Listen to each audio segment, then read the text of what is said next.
Hello guys, मैं अक्षय कुमार कृष्णा आप सभी का फिर से वेलकम करता हूँ अग्रज क्लासेस में। और आज हमारी एसआरटी की सेकंड क्लास है और ऑलमोस्ट ये लास्ट क्लास होगी। मतलब लास्ट नहीं, प्रिंसिपल की लास्ट क्लास होगी। उसके बाद जो हम करेंगे वो हम सिर्फ और सिर्फ प्रैक्टिस करेंगे। यहाँ पे प्रिंसिपल क्लास का मतलब क्या है, देखो अगर देखा जाए तो सेकंड नहीं थर्ड क्लास हो जाएगी, क्योंकि मैंने कुछ एसआरटी के प्रिंसिपल महामैराथन क्लास में भी कवर कराए थे। ठीक है, तो जो मैंने महामैराथन क्लास में कवर कराए थे उनको मैं थोड़ा सा उनका रफ आइडिया यहाँ भी दे दूंगा, क्योंकि हो सकता है किसी को फाइंड आउट करने में वीडियो को प्रॉब्लम हो रही हो। तो एक ही वीडियो में जितना हो सकेगा मैं मैक्सिममली कवर करा दूंगा। तो प्रिंसिपल क्लास जो आज होगी, इन दो क्लास के अलावा बाहर से कोई क्वेश्चन नहीं आने वाला। ठीक है, तो जो भी होगा सब इसी में से आना है, इनसे बाहर तो कुछ आना नहीं है। इसके बेस पर आप जितने भी एसआरटी हो सकते हैं उन्हें आप इजीली सोल्व कर सकते हैं, और जो रिपीटर है वो देख भी सकते हैं। इन्हीं टाइप की प्रॉब्लम आपको मिलती है। ठीक है, इनसे बाहर एसआरटी में आपको कोई सिचुएशन नहीं मिलनी। ठीक है, तो बिना किसी देरी के एक बार जल्दी शेयर कर दीजिए। और आज जो पहली सिचुएशन होगी गेम रिलेटेड एसआरटी पे आपको मिलती है, और गेम रिलेटेड सिर्फ और सिर्फ दो टाइप की एसआरटी मिलती हैं। अगर आपने देखा हो, फर्स्ट वन इंजरी रिलेटेड, ठीक है, और सेकंड वन आप जो आपको मिलती है वो मिलती है आपको पार्टनर बोल दो, या हम बोल सकते हैं कि कोई भी प्लेयर नॉट अवेलेबल। समझ रहे हैं ना बात? तो दो तरह की सिचुएशन आपको मिलेंगी। पहली कंडीशन में आपको क्या मिलेगा, गेम रिलेटेड जितने भी मिलेंगे ऐसा मिलेगा कि आपका कोई प्लेयर या आप इंजर्ड हो चुके हैं, या सेकंड सिचुएशन आपको मिलेगी आपको कोई प्लेयर या आप नहीं, जो प्लेयर होगा कोई भी आपका प्लेयर अवेलेबल नहीं है। दो ही टाइप की सिचुएशन मिलेंगी। ठीक है, इन दो के अलावा गेम से रिलेटेड कोई भी सिचुएशन आपको नहीं मिलनी है। जो रिपीटर है वो एक बार यस और नो में आंसर कर सकते हैं कि क्या ऐसा ही था, इनसे बाहर गेम रिलेटेड कोई सिचुएशन मिली थी या नहीं मिली थी। बिल्कुल भी टाइम नहीं लगाएंगे, जल्दी जल्दी कवर करेंगे। जल्दी से बस एक बार शेयर कर दीजिए, उसके बाद फिर कुछ नहीं रह जाना। एसआरटी मोस्ट इंपॉर्टेंट है। आप सभी को लगता होगा कि यार एसआरटी तो बहुत आसान है यार, बेवजह कराया जा रहा है, सिचुएशन का रिएक्शन लिखना है। लेकिन सिचुएशन का रिएक्शन लिखने का जो तरीका होता है और मैक्सिमम 50+ कैसे हो सकते हैं एसआरटी, वो हमारा फोकस रहेगा। 60 एसआरटी आपको मिलेंगे, 50+ का हमारा टारगेट होगा। ठीक है, तो जितनी अच्छी आप ग्रेडिंग ला पाते हैं एसआरटी, वैट, टेट एक्सेट्रा में, आपके लिए उतना ही वो बेनिफिशियल होगा। बात क्लियर है? तो इसलिए एसआरटी मोस्ट इंपॉर्टेंट होता है, इसलिए मैं प्रिंसिपल सिखा रहा हूँ, वरना की कोई ज़रूरत थी नहीं। ठीक है, वैट भी इसके बाद मैं लाऊंगा, सब लाऊंगा। और महामैराथन क्लास की रही बात, मैंने कहा था जिस दिन भी 100+ लाइव आप लोग ले आए मैं वैट वगैरह सब स्टार्ट कर दूंगा। ठीक है, वैट भी, एसआरटी भी, सॉरी ग्रुप प्लानिंग एक्सरसाइज और महामैराथन तुरंत लाऊंगा। चलिए अब चलते हैं इंजरी। इंजरी में देखो याद रखना, अगर आपको लिखे इंजर्ड है, आपको सिंपल क्या करना है, give first aid, play and won the match. बात क्लियर है? अब बताइए क्या इस सेंटेंस को लिखने में आपको कोई टाइम लगा? I think 20 second is enough for writing these 4 to 5 और 6 वर्ड, राइट और नॉट? तो सफिशिएंट होते हैं 20 सेकेंड, और 30 सेकेंड में भी आराम से आसानी से लिखा जा सकता है। ठीक है, अब एक सिचुएशन आती है, आप लोग क्या करते हैं, फर्स्ट एड हर कंडीशन में देते हैं। याद रखना, यहाँ होगा इंजर्ड, यहाँ पर इंजर्ड है, नॉट फ्रैक्चर।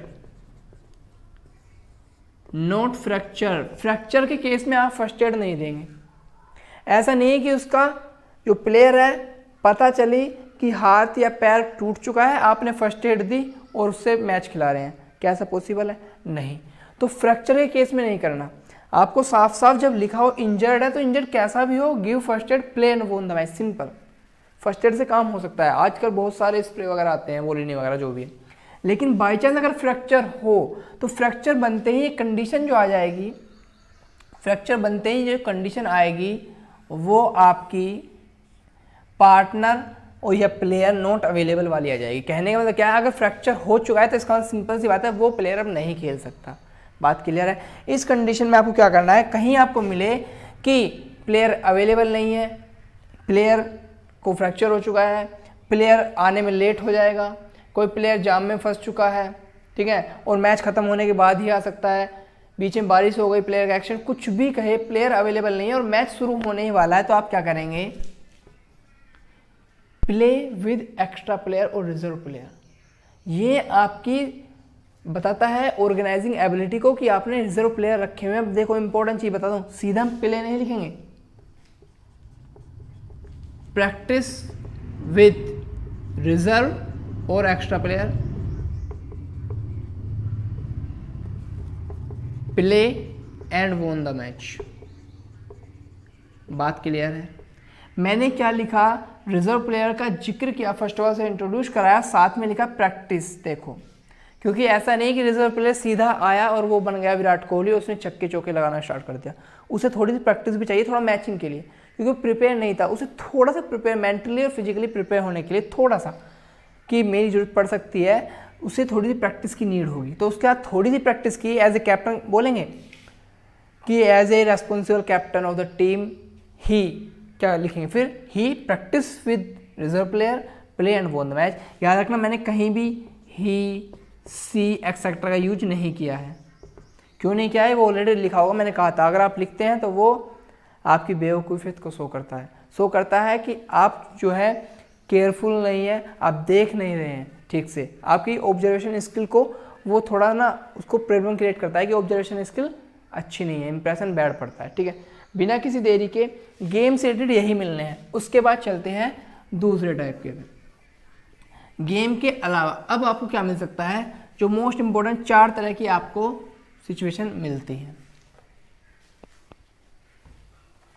आपको सिचुएशन मिलती है क्लाइंबिंग, आपको सिचुएशन मिलती है ट्रैकिंग, उसके अलावा आपको सिचुएशन मिल सकती है आपको okay yes passing through wrong place और रॉन्ग वे मान सकते हैं। बात समझ में आई। ये 3 सिचुएशन भी आपको मिलती हैं जनरली। बोला जाएगा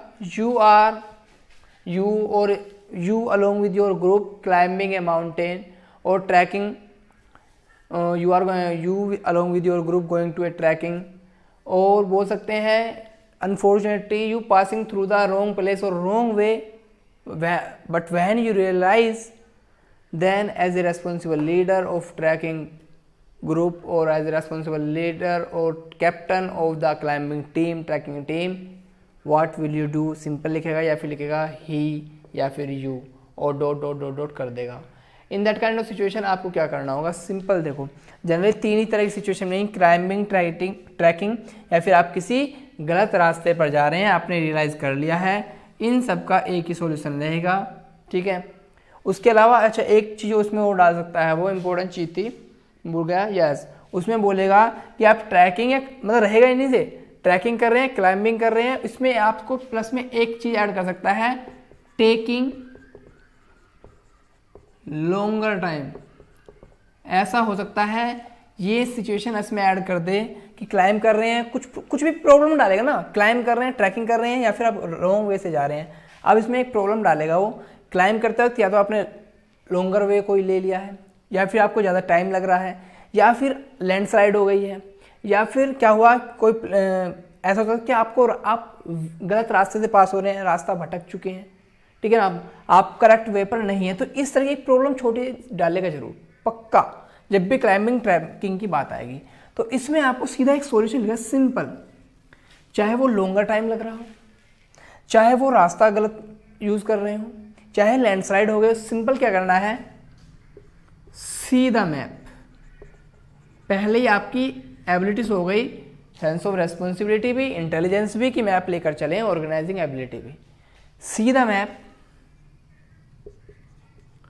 टुक अनोदर वे, ये तब है जब लैंडस्लाइड वगैरह हो गया हो। बाई चांस अगर आपको लगे कि रॉन्ग वे से जा रहे थे तो सिंपल क्या लिखेंगे, see the map, correct the way and continue trekking और क्लाइंबिंग। बात क्लियर है। अब आपने देखा सिंपल चीज क्या थी, सी द मैप, मैप तो देखना ही देखना है, उसके बाद टुक द अनोदर वे ले लिया, अगर लैंडस्लाइड वगैरह हुआ है तो ठीक है, लेकिन स्टॉप नहीं है। याद रखना टास्क क्विट नहीं करना है, करेक्ट द वे, करेक्ट कर लिया, फिर करेक्ट कर लिया वे। अगर बाई चांस उन्होंने लॉन्गर टाइम लग रहा था, ठीक है ना, या फिर वो रॉन्ग वे से जा रहे थे, कंटिन्यू ट्रैकिंग और क्लाइंबिंग, ठीक है, यहाँ पर लिखकर आपको छोड़ देना है।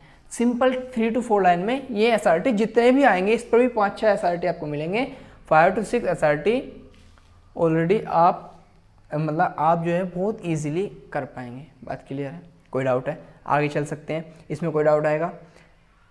एक प्रॉब्लम और थी, मुझे याद नहीं आ रही, चलिए बता दूंगा मैं अगर जैसे याद आएगी। चलिए, तो आपको बिल्कुल भी मिस्टेक नहीं करनी है। अच्छा याद आ गया, इंपॉर्टेंट क्या था? क्विट नहीं करना है। कोई भी सिचुएशन हो, देखो कोई भी सिचुएशन हो, आपको क्विट नहीं करना है। Never quit your task. आपको कोई भी टास्क ना क्विट करना ही नहीं है, याद रखना। क्विट नहीं करना है बिल्कुल भी, किसी भी सिचुएशन में वो चलता रहना चाहिए, ठीक है। उसके बाद आपको मिलती है situation most important, discussion. Discussion आप कहेंगे इसमें डिस्कशन हो रहा है। डिस्कशन का मतलब सिर्फ डिस्कशन नहीं है, कोई भी आर्ग्यूमेंट हो सकता है, वो किसी फैमिली मेंबर के साथ भी हो सकता है, किसी अपोनेंट के साथ भी हो सकता है। वो सिर्फ फॉर्मल नहीं, वो इनफॉर्मल भी हो सकता है। बात क्लियर है? तो अगर मैं बात करूं डिस्कशन की, तो डिस्कशन में एक बार हो सकता है आपको मिले स्ट्रॉन्ग पॉइंट, आपके पास स्ट्रॉन्ग पॉइंट है, वो मेंशन कर भी सकता है, नहीं भी। एक बार हो सकता है आपके पास वो कहे कि आपके पास वीक पॉइंट है, ठीक है। ये तब है जब वो मेंशन करेगा, याद रखना, ये तब है जब वो मेंशन करेगा। पहले ये बताइए, यहाँ तक आवाज़, साउंड वगैरह सब क्लियर है? यहाँ तक किसी को कोई डाउट है? यस और नो में एक बार आंसर कर दीजिए, जल्दी जल्दी शॉर्ट में कवर करेंगे इसे। चलिए, बहुत शॉर्ट में रखना है, आज का लेक्चर बहुत शॉर्ट में रखना है, ठीक है। जल्दी जल्दी कवर करा रहा हूँ, आप देख भी रहे हैं। तो एक बार जल्दी से लाइक और शेयर कर दीजिए अगर अच्छा लग रहा हो तो, जल्दी से, टाइम मत लगाया करो यारो, ठीक है। तो डिस्कशन में स्ट्रॉन्ग पॉइंट होगा तो आपको सिंपल क्या करना है? सिंपल ही जो भी होगा, कन्विंस द ओपोनेंट या कन्विंस ओपोनेंट विद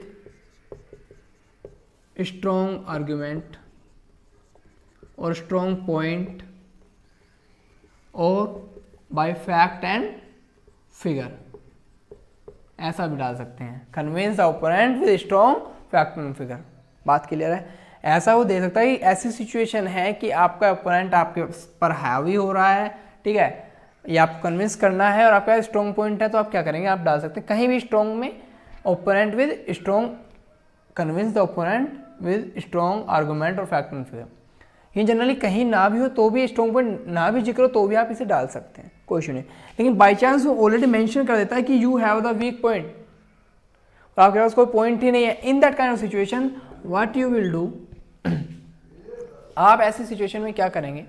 जब भी आपको सिचुएशन मिले कि वीक पॉइंट है, सिंपली ही ग्रेसफुली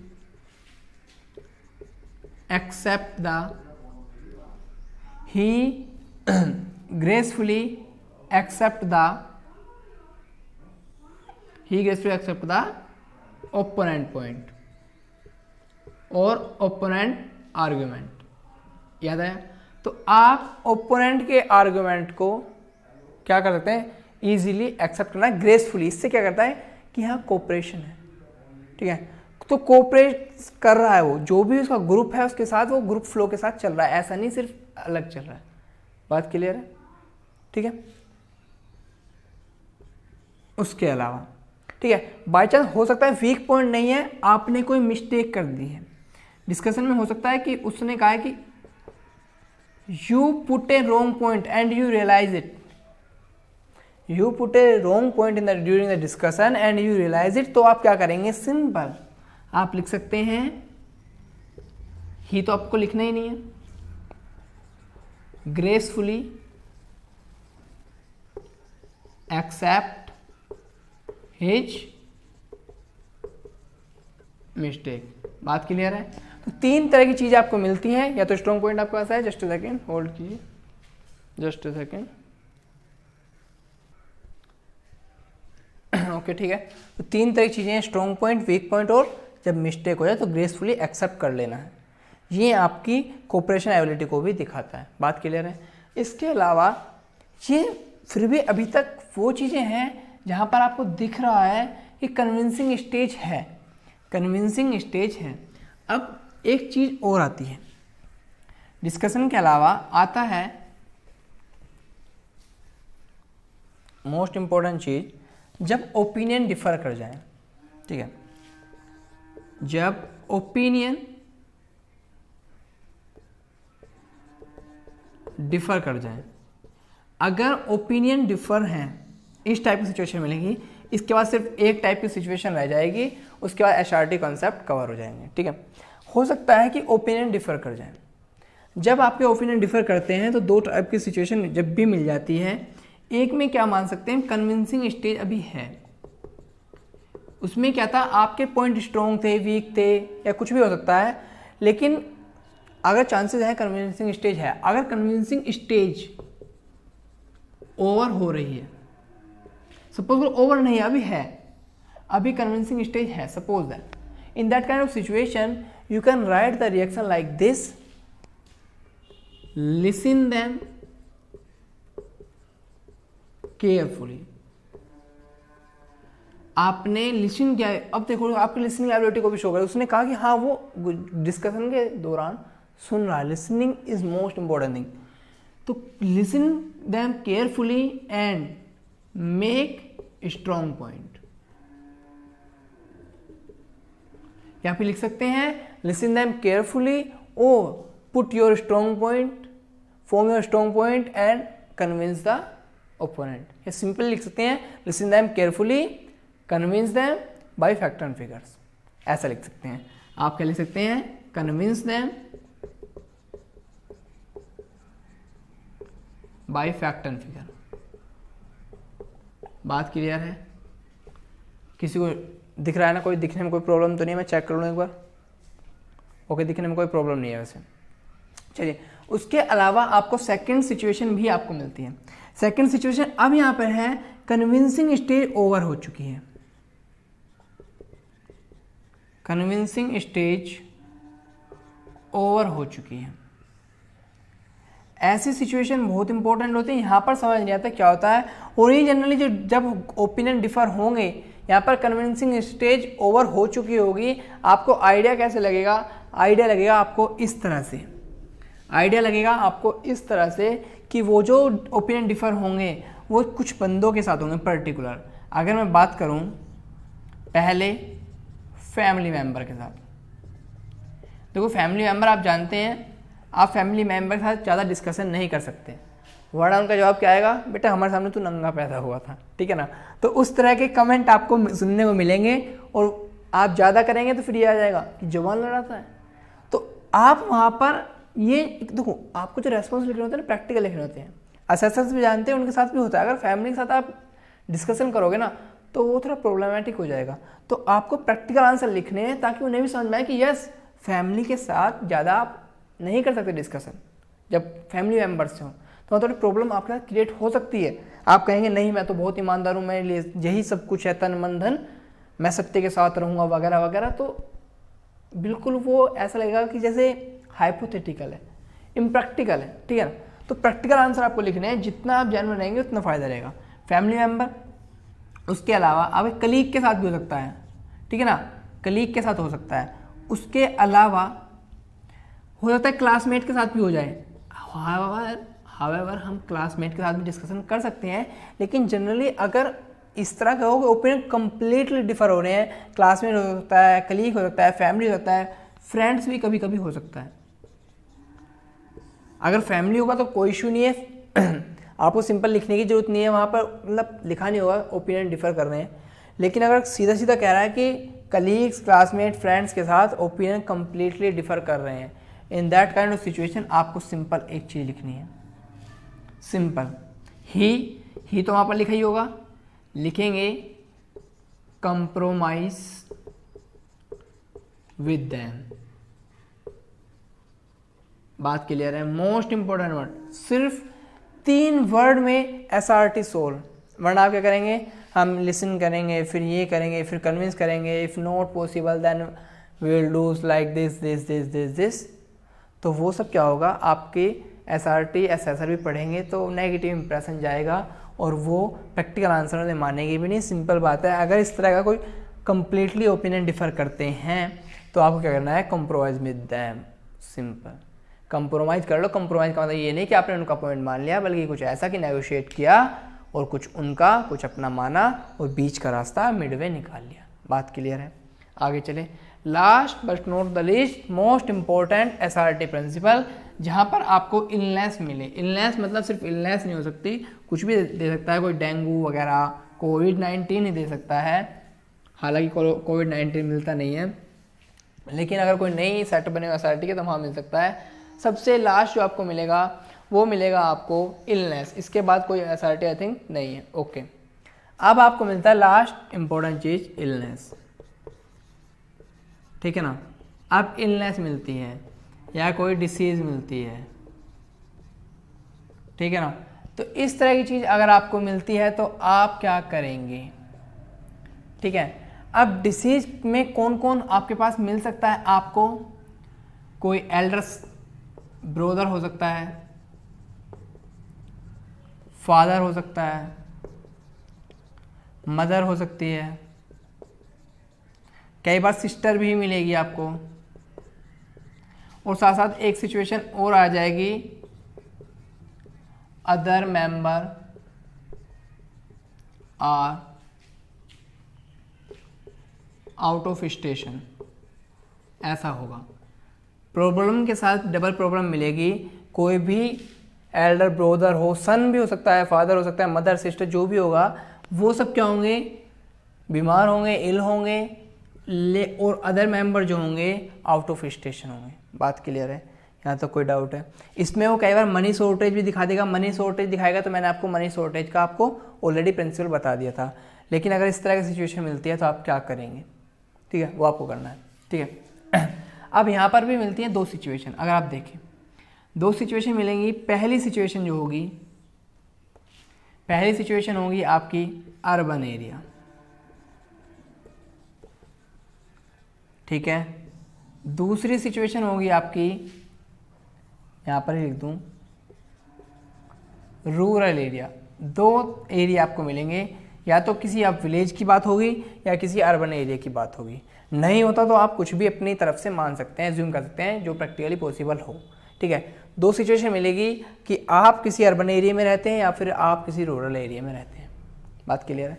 उस टाइप में आपको क्या करना है? ठीक है, देखो कुछ बंदों को होंगे, मैं कहता हूँ, लेकिन हमें क्या करना है, क्रिस्प लिखना है और इफेक्टिव SRT लिखना है।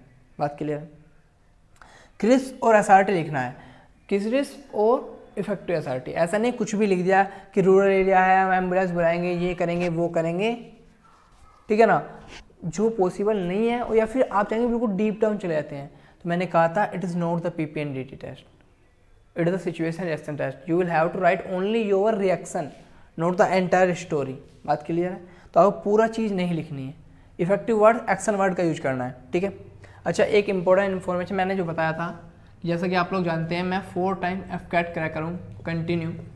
तो मैं चाहता हूँ वेरी सून मैं FCAT का एक बैच लॉन्च कर दूँ, free batch. Obviously free batch होगा, फ्री ऑफ कॉस्ट ही होगा, ऐसा कुछ नहीं है। तो FCAT की मैं क्लासेस चलाना चाहता हूँ, सिर्फ और सिर्फ 30 डेज़ का क्रैश कोर्स होगा। 30 डेज़ का क्रैश कोर्स मान लो। और कब चलेगा ये? जुलाई में चलाना चाहता हूँ। अभी भी आपके पास वक्त है, कोई इशू नहीं है। अगस्त में एग्ज़ाम होगा, गारंटी मेरी है। अगस्त से पहले एग्ज़ाम नहीं होगा FCAT का, अगस्त में एग्ज़ाम होगा। 30 डेज सफिशिएंट है। अगर आप जैसे भी मेरी फैमिली 5000 प्लस की आप कर देते हैं, अगर 5000 प्लस की फैमिली हो जाती है सब्सक्राइबर की, और 100 प्लस लाइव मुझे किसी एक भी दिन आने स्टार्ट हो गए, तो मैं क्या करूँगा, एक तो OIR की बुक तुरंत पब्लिश कर दूँगा, और साथ साथ में जो 4 टाइम FCAT आज तक आप जानते हैं कि मैं क्रैक कर चुका हूँ, तो मुझे स्ट्रेटेजी पता है किस तरह से कैसे करना होता है। ये फालतू का वो नहीं कि ऐसे करो वैसे करो, कंटिन्यूसली पढ़ाई करो। जैसे होता है ना 3 ट्रिक, पहले पूरा सिलेबस कवर करो, फिर रिवाइज करो, फिर मेहनत करते रहो, प्रैक्टिस करते रहो। ये तो दुनिया भर के तरीके, वही बात है, मेहनत तो करते रहे लेकिन होती किस पे? नहीं होती। ठीक है, तो प्रॉपर तरीका क्या है कि कोई ट्रिक मिल जाए। ट्रिक यही है कि 30 डेज में उतना ही मटेरियल आपको करा दूँ जो एग्जैक्टली आता है। तो मुझे पता है, तो जैसे कि मेरा एक्सपीरियंस है 4 टाइम FCAT को क्रैक करने का, तो मैं चाहता हूँ आप लोग भी क्रैक करें। 30 डेज सफिशिएंट होते हैं, मुझे पता है कहाँ से कब कहाँ कैसे कौन से क्वेश्चन आने हैं। जैसे OIR के मैंने बताए थे, आप देख रहे हैं रिजल्ट कैसा आ रहा है, आप लोगों को अच्छा ही मिल रहा है। सेम FCAT के लिए भी मैं सोचता हूँ free of cost crash course start करूँ। 30 डेज का प्लान होगा, जुलाई होगा, लेकिन जैसे ही स्टार्ट होगा उसके लिए आपको बस ये कंडीशन पूरी करनी है। बस ये हो जाती है तो मैं अपना वाईफाई वगैरह सेटअप करके डेली लेक्चर लूँगा। 2 लेक्चर, सिर्फ 2 लेक्चर इनके अलग से, SSB के अलग चलेंगे 2 लेक्चर दिन में FCAT के चलेंगे, सिर्फ 2 लेक्चर, एक मॉर्निंग में एक इवनिंग में, जैसे भी रख लेंगे। उसके अलावा 30 डेज सफिशिएंट हो जाएंगे आपका FCAT क्लियर मान के चलना, जितने भी लोगों क्लियर, ठीक है। तो उसमें कोई दो राय मत रखना, ठीक है। आगे चलें। अब देखिए अर्बन एरिया, रूरल एरिया। आप ऐसा कर सकते, अर्बन एरिया है तो आप सिंपल क्या कर सकते हैं, आप कर सकते हैं कॉल द एम्बुलेंस या कॉल एम्बुलेंस, कोई इशू नहीं है। या फिर आप कर सकते हैं कॉल डॉक्टर, ठीक है। इस तरह की सिचुएशन में आप लिख सकते हैं call doctor and follow him and follow his और हर इंस्ट्रक्शन। जो भी वो इंस्ट्रक्ट करता है उसकी बातों को फॉलो करना है। बात क्लियर है। एक प्रॉब्लमेटिक सिचुएशन कब आती है, जब रूरल एरिया में रहते हैं और आप लोग कहते हैं कि कॉल द एम्बुलेंस और call the doctor. I want to tell you that suppose that you are living in the area like in the Manipur और like in the Nagaland area, और specially in the area which are separated, isolated from the main cities area or urban areas, or you can say that the basic facility is not available in that area. So in such kind of situation if you write that call the ambulance, वो आपको mention नहीं करेगा, वो आपसे expect करेगा कि आपको क्या मान रहे हैं। रूरल एरिया है और आप ऐसा इम्प्रैक्टिकल आंसर करते हैं कि call the doctor call the ambulance. आप कहते हैं मणिपुर नागालैंड जैसे एरियो में जहाँ डेवलपमेंट अभी थोड़ा कम है, बेसिक फैसिलिटीज़ अवेलेबल नहीं है, तो अगर ऐसी सिचुएशन आप करते हैं तो ओबियसली वो इम्प्रैक्टिकल होगा और आपको क्या मिलेगा कि बस रट दिया है, आंसर लिखने से मतलब है, प्रैक्टिकल नहीं है। SRT में सिर्फ आंसर लिखना इंपॉर्टेंट नहीं होता, सिचुएशन को देखना होता है। तो अगर रूरल एरिया जैसी सिचुएशन है, आपको क्या करना है, सिंपल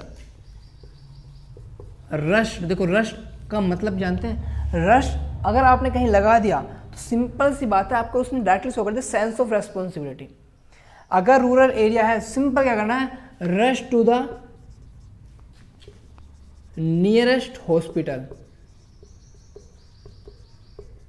अब नियरेस्ट में मैंने ये नहीं कहा कि बिल्कुल पास में ही है, जो भी अगर कोई भी ले, या फिर कह सकते हैं rush to the nearest doctor बोल सकते हैं। जो भी आसपास गांव के कोई वैद्य हो, कुछ भी हो, नियरेस्ट डॉक्टर के पास गए, ठीक है।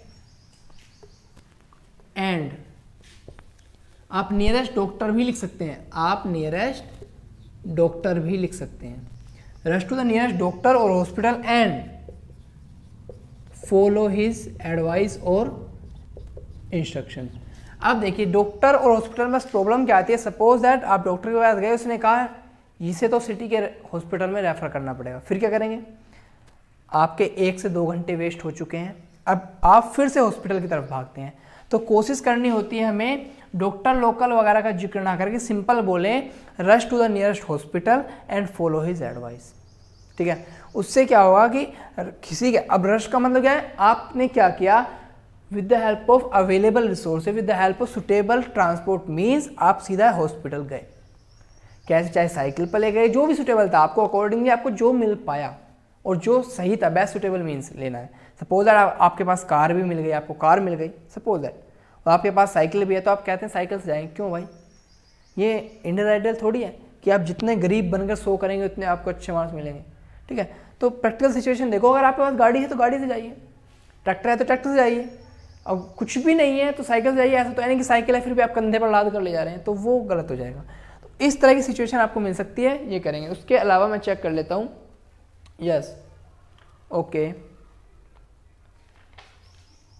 तो ठीक है। इसके अलावा सिचुएशन नहीं मिलनी, ठीक है। रूरल हो या अर्बन हो, तो क्या मिलेगा, Elder brother father mother sister जो भी है वो क्या होगा, डिसीज हो गई, से कोई इलनेस होगी, या फिर हो सकता है वो अनकॉन्शियस हो, ठीक है ना।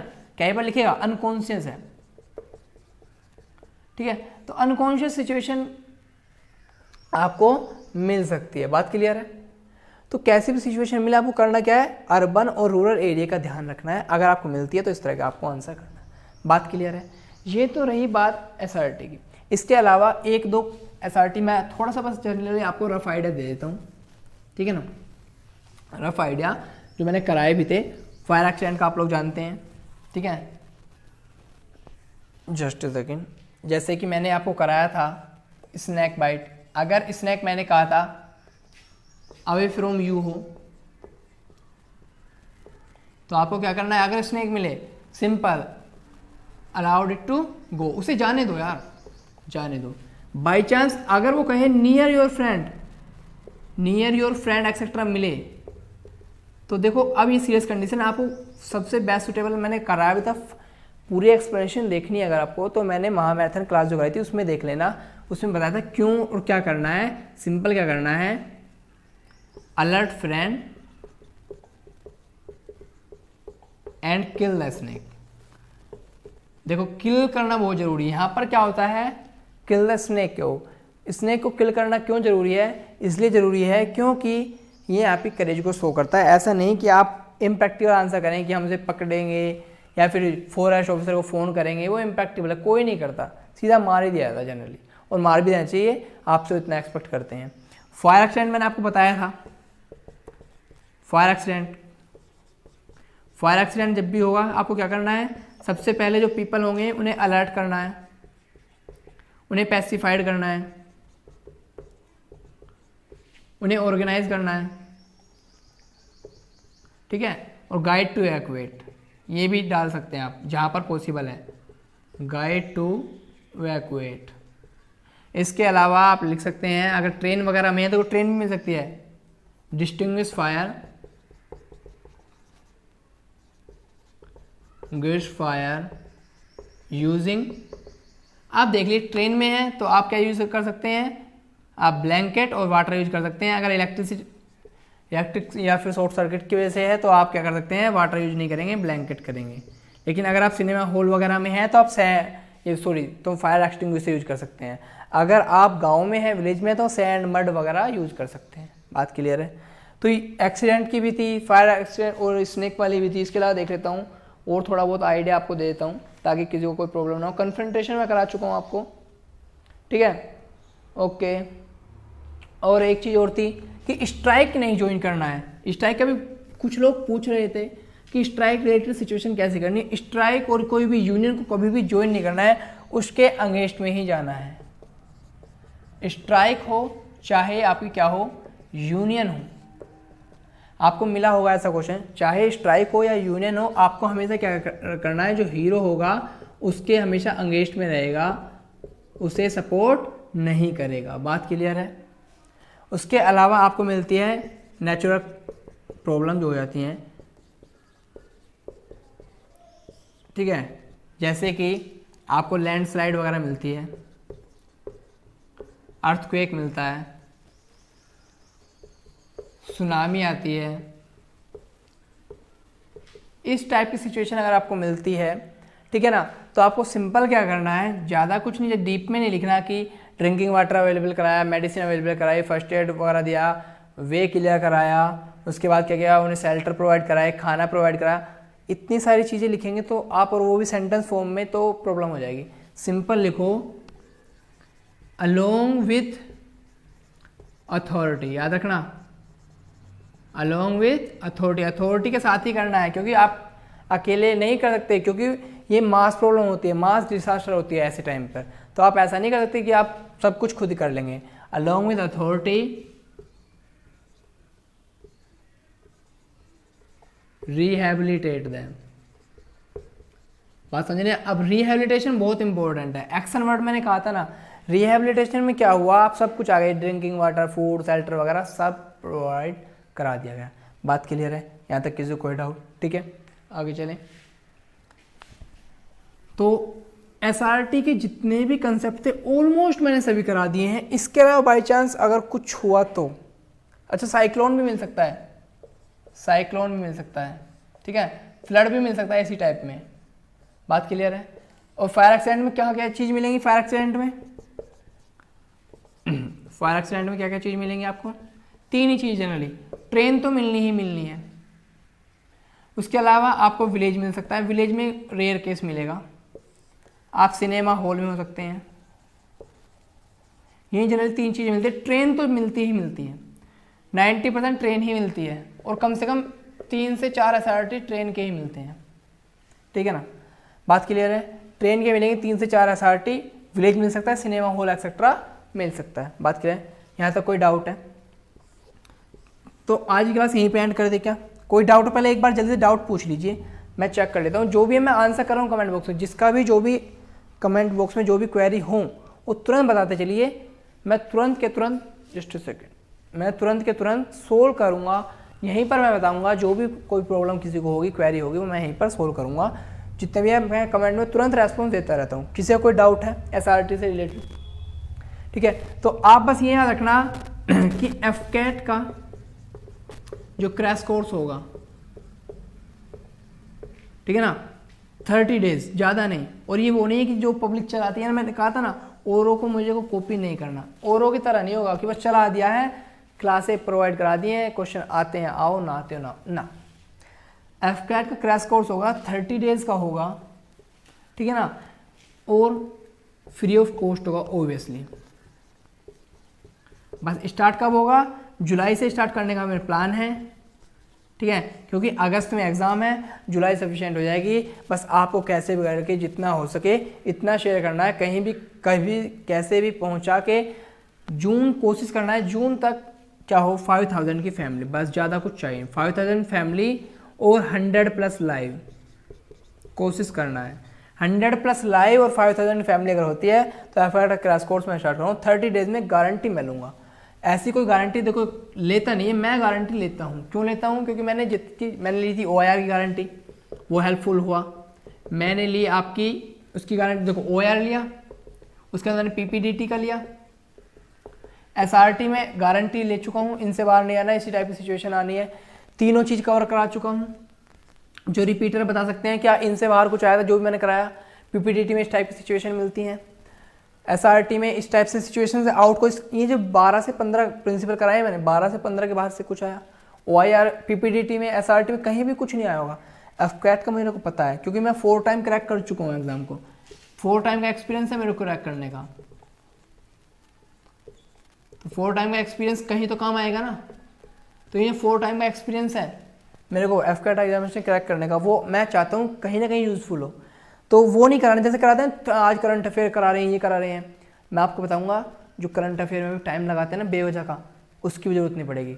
मैं कहता हूँ करंट अफेयर पढ़ने की भी जरूरत नहीं पड़ेगी आपको FCAT करने के लिए, याद रखना करंट अफेयर में आपको पढ़ाने की भी जरूरत नहीं पड़ेगी। आप कहेंगे कि बिना इसके भी कैसे हो सकता है एग्जाम क्रैक होगा, ठीक है, तो उस पर डाउट मत रखना। वो भी रिटर्न, देखो पहला रिटर्न बैच होगा, ये स्टार्ट हो जाएगा, गारंटी मैं इसकी भी लूँगा, FCAT की लूँगा, ले ली मैंने। बस आपको बस इतना करना है 5000 जिस दिन भी हो जाएगा, क्योंकि देखो मैं डेली लेक्चर लेने पड़ेंगे, डेली 2 लेक्चर डेली लूँगा, तो ज़रूरी है कि बंदे में वो वाईफाई सेटअप वगैरह पूरी फैसिलिटी सब कुछ मेरे पास हो, और मैं कराऊंगा भी ज़रूर। लेकिन कब कराऊंगा? जैसे ही 1000+ की फैमिली होती है, 100+ लाइव आते हैं, अराउंड 180 भी आ जाए कोई इशू नहीं है, इतने लोग लाइव आते हैं और 5000+ की फैमिली होती है, तो तुरंत रिटर्न बैच स्टार्ट हो जाएगा। डेली लेक्चर लेने होंगे क्योंकि मेरे ऊपर फिर रेस्पॉन्सिबिलिटी होगी, क्रैक करा के हटूंगा, उससे मेरी गारंटी है।